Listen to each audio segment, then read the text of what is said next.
Welcome, everybody, to Midday Magazine for this Wednesday, November 20th, 2024. I have your host, James J. Malouf, here today. First up, I want to welcome our friends from Wisconsin Rapids Community Media here to record this segment. Be sure to do yourself a favor. Go to YouTube, type into your search bar Wisconsin Rapids Community Media, subscribe to their page, keep up to date on all the great work that they are doing over there. And we, of course, welcome our guest today, Wisconsin Rapids Mayor Matt Zacher. Matt, always good to have you with us. How you doing, sir? I'm doing well, James. Thank you for having me. I appreciate you being here. Get the right mic on here for you. I'm used to the second chair. Third chair is the one that we get a chance to talk on. Yeah, thanks for being here, Matt. So how are things been lately? I know it's a pretty busy time. I wanted to talk to you, touch on the election a little bit and how that went. Especially for you, this has got to be a different perspective for you coming into this election. You probably haven't been on this side of you haven't been on this side of things before for an election. Yeah. So we had Sheriff Becker in the very next day. According, from his words and everything went smooth. Had a good election, here in our area. Mm-hmm. As far as I'm not talking about results or anything like that. That's all here or there. But as far as the election itself, everything went smoothly. It was a big one. There's a lot of people, more than I think we've ever had, that did early voting, and that was great just to get them in and through the lines, and that helps out with, because it was such a big election and very passionate election. There was a lot of long lines. The west side not so bad. East side had a few little hiccups just in terms of getting people through as fast as they could, with the amount of stations that we always have set up. And the clerk Jennifer has done a great job with the elections over the years, and she's very passionate about it and takes it very seriously. Seeing it from the inside, just like we'll touch more on the budget, but seeing all this stuff from the inside has been a very eye-opening, even being on the council for a couple of years and on the chair of the finance, but just seeing the big picture of how everything's happening from the inside is a whole different perspective. I'm a sucker for that. I love to see how the sausage is made. I like to be behind the scenes. I understand that, in your head, you're taking notes, you're learning, you're trying to be up to date on everything and get better and better at the job, I imagine. But do you have a chance to kind of enjoy the perspective of it sometimes too? Being able to kind of just enjoy that part of it? Yeah, I would say for the most part, I'm enjoying myself a great deal. My passion has always just been developing relationships, building camaraderie with people, and trying to find the best way forward and make it a win-win. And it always makes everybody happy. I mean, recycling was always great because I'd help them solve a problem and I'd give them money if I could, so they were always happy with that. But this has just been a great opportunity to really see, what the folks from the inside the organization of the government are really like, and as people, who they are, and try to meet them where they're at, but also try to be able to bring things to the table that they're not maybe seeing in a certain light, so that we can improve the government services for the citizens, but also taking that time to get to know the people out in the community and all the different organizations and individual residents and businesses. Yeah, it's been great, and it does kind of bring me excitement, like energy right now. Again, talk to me in a few years, we'll see how things are going. Yeah. But I certainly see this as very an important thing, and it seems to work well with me. To that point, I talk with Representative Krug about this a lot, and how you've been doing. He's been doing this for over a decade. Are you still excited? It's election coming up, and it's still, he's like a kid with it. He's still just as excited and just as interested in it.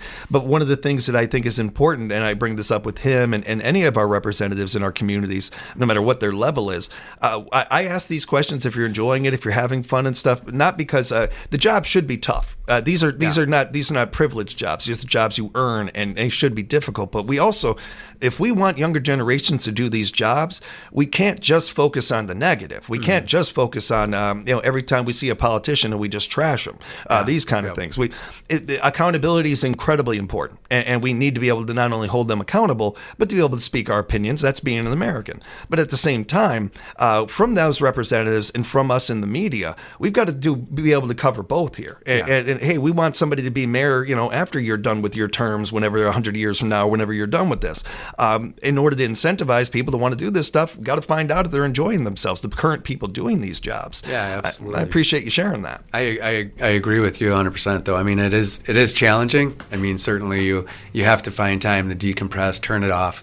It's going to be there the next day. Sometimes I did come to realize that you are mayor 24/7. Yeah. Like that. Yeah, there's no checking out. You don't get to no go clocking home out and on not this one. clock it out. But for the most part, people are always respectful. That and if I get phone calls, I can return them when I have time to, and nobody's faulted me for that. For the most part, everybody's very appreciative that I do my best to get out and answer phone calls and answer emails and come and visit with people. I'd much rather talk to people in person because you can get to the root of the issues much faster and better, and be able to solve the issues in a better light. So I think that's been a very well. I guess just touching on the bigger picture, like I've been doing some reading and talking to people about things that I talked about in the beginning of the campaign, or as I was progressing through, the difference between servant leadership and there's two ways to lead, in my opinion, and I think I learned this in the military, and I always kind of keep that in the back of my head. You can either push people up the hill and be behind them, or you can lead up the hill. And again, I'm not saying I'm a perfect person, but I always try to lead from the front and make sure that everybody knows that I'm not going to ask you to do anything that I'm not willing to do myself. Granted, there is that caveat that when you're way more professionally trained to do that job better, then I'm going to be as close to as possible, but let you do the job. Like our police and fire departments, I've told them, and they're very appreciative that I don't hear the sirens and come running to see what's going on. I stay out of their way and let the professionals handle it, and they do a great job in our community as well as the streets and all the other departments that are there. So very, very great group of people that are taking care of our city for us. This is one of my grandfather's favorite phrases. Former military Marine himself and everything, and a military guy. Loved talking about that. I appreciate that. Hearing that, and just made me think of him. Yeah. we I don't think that a lot of people look at the budget and necessarily think, oh, there's a lot to talk about there. Oh, there's a lot of drama with that or something. But every once in a while, it's not every budget season, but every once in a while, there is one that is a little more contested or a little more talked about than others. That we happen to run through one of those this year, where there's a lot of conversation about the budget this year. The budget just passed. Can we touch on that a little bit? Yeah. If I can say, like, it's been a humbling experience, being a part of it from the inside and seeing, working with Tim and DeSorsi, who's done a phenomenal job this year. And for 30 years, he's been at the city taking care of the finances and a great group inside, Karen, Lori, and Aaron, who really take a lot of pride in making sure that things run smoothly. And I appreciate that. Thank you for that. But the big picture is that there's so many moving parts, and to be able to continuously bring in the numbers and then the numbers are going out at the same time, and it doesn't ever stop. So really, when you're saying you're taking a snapshot of you're presenting a budget, that's really a moment in time to be able to take that snapshot and say, this is it. This is what it looks like for right now, and this is what we're going to work on towards next year.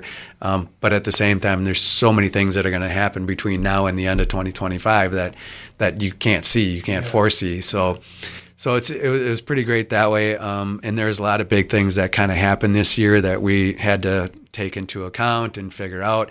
We did decrease the budget by quite a bit in terms of the overall cost of what's going on.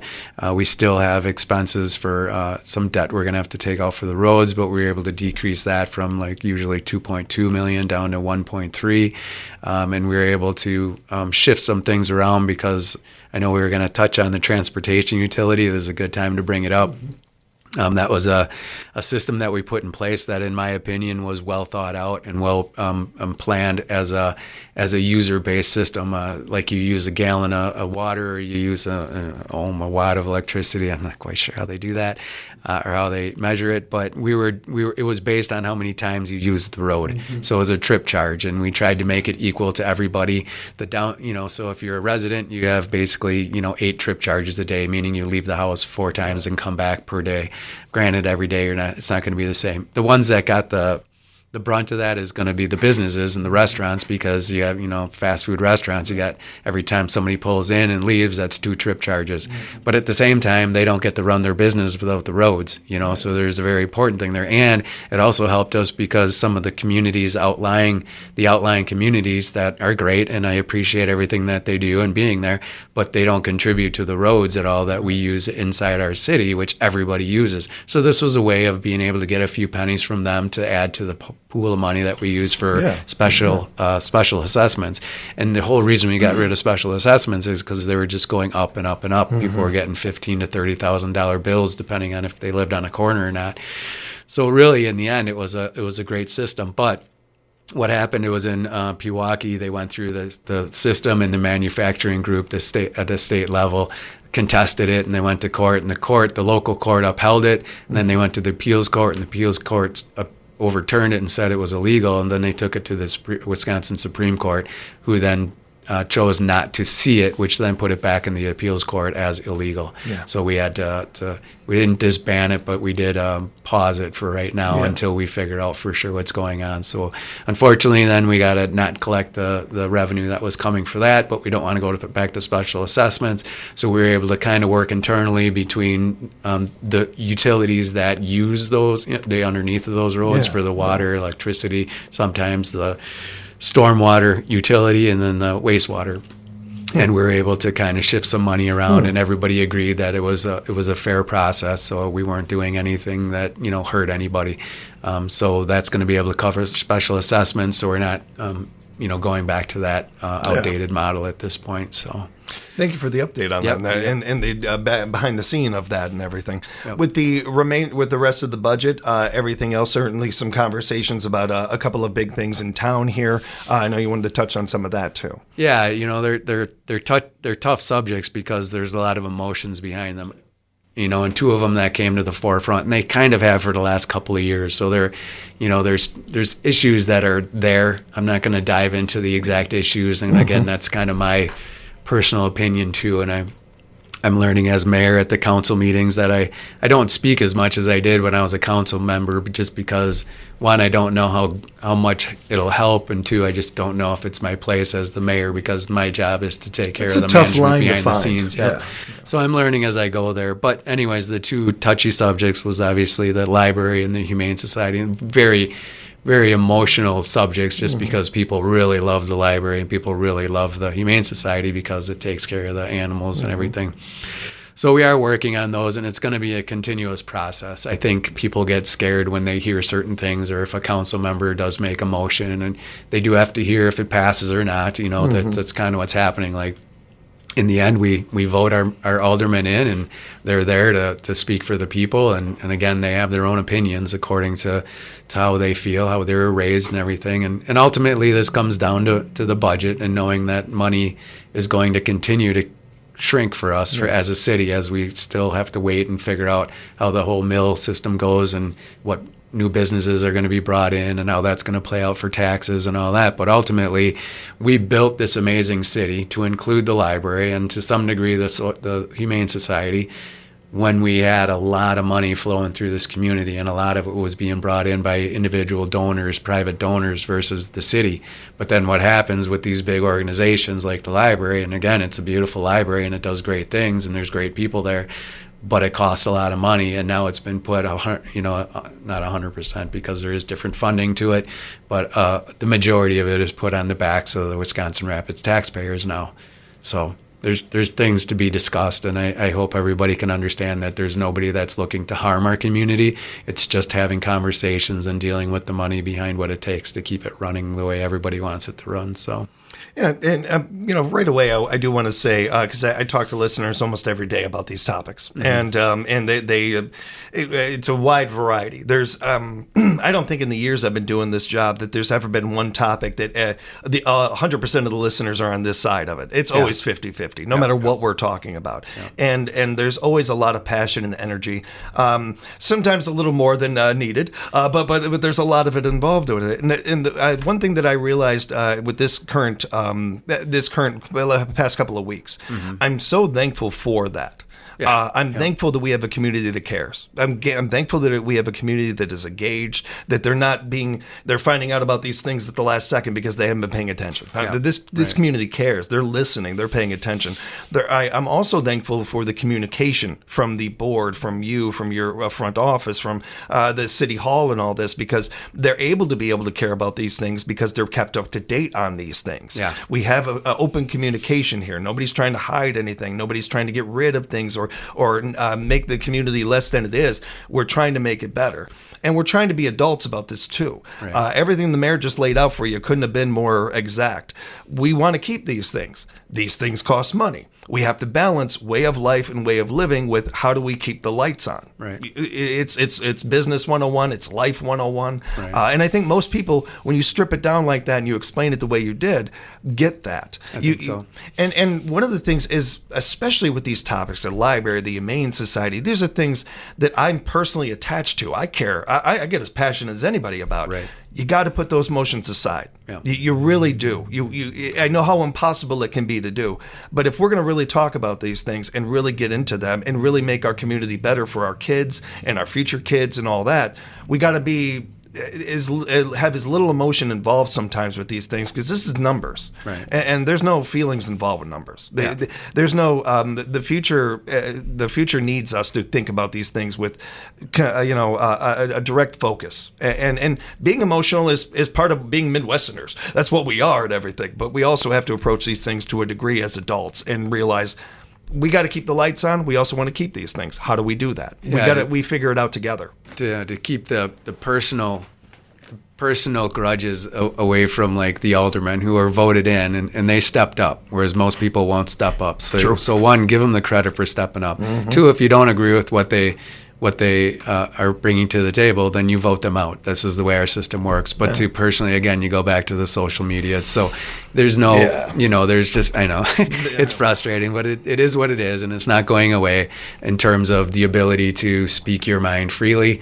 Again, when it has there's no checks and balances to it. There's no eye-to-eye contact. There's no people can say whatever they want, and they feel like they can get away with it, and it must somehow make them feel happy. So I can't take that happiness away from them. It is what it is. I will say, I don't disagree with you. I will say, I think that I think those people are continually unhappy and want to make others feel that way. Yeah. And if you really want to be a dog, you want to be heard, or you just want to be a dog that barks. Mm-hmm. If you want to be heard, well, we happen to have a radio station right here that I open up the phone lines every single morning to talk about topics, whatever you guys want to talk about. You can be a dog that's heard. You can be heard. But if you want to get things done, we encourage you to be an adult, to be a part of these things, to be be a board member, get involved, get into these things. That's how good work gets done. Yeah, and again, I encourage anybody to do that. I always have my line open. I'll come to you guys and talk to you about the issues of what's going on. We are doing some great things at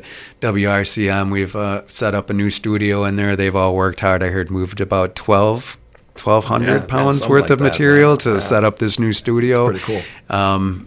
Angelica, our intern, is here. She got to participate in that. So some great things going on, and that's all being designed so that we can sit down and talk more about the issues. It's not that I don't like, when the media gets involved in stuff, but it seems we've kind of learned that they get involved when the social media gets loud enough and angry enough that they're like, ooh, there must be something here. And I think they've been doing a really good job, and I try to talk with the reporters as much as I can to try to develop that rapport and say, look, I'm happy to give you this, to help you with the stories, but we don't want our community, you don't need to be making our community look negative. At the same time. If it's an issue, and it's an issue, and let's deal with it. So we want to be able to get to these podcasts more and just get more of this information out there from the city's perspective on both sides than just an outsider coming in and kind of getting the clicks they want off of the anger that's boiling up about certain things. So. And I like hearing that. I'm glad that you guys see that too. I'm glad that you're aware of that too and doing something about it. That's cool. Well, I did want to make sure that we mentioned the ribbon cutting ceremony coming up. We have our bridge lighting ribbon cutting ceremony right around the corner. Yeah, this is pretty exciting. And again, I kind of came at the last hour for the most part. I did vote on it last year, and I know, again, there's some controversy behind it just because of the cost that goes into it. But at the same time, this was a program that was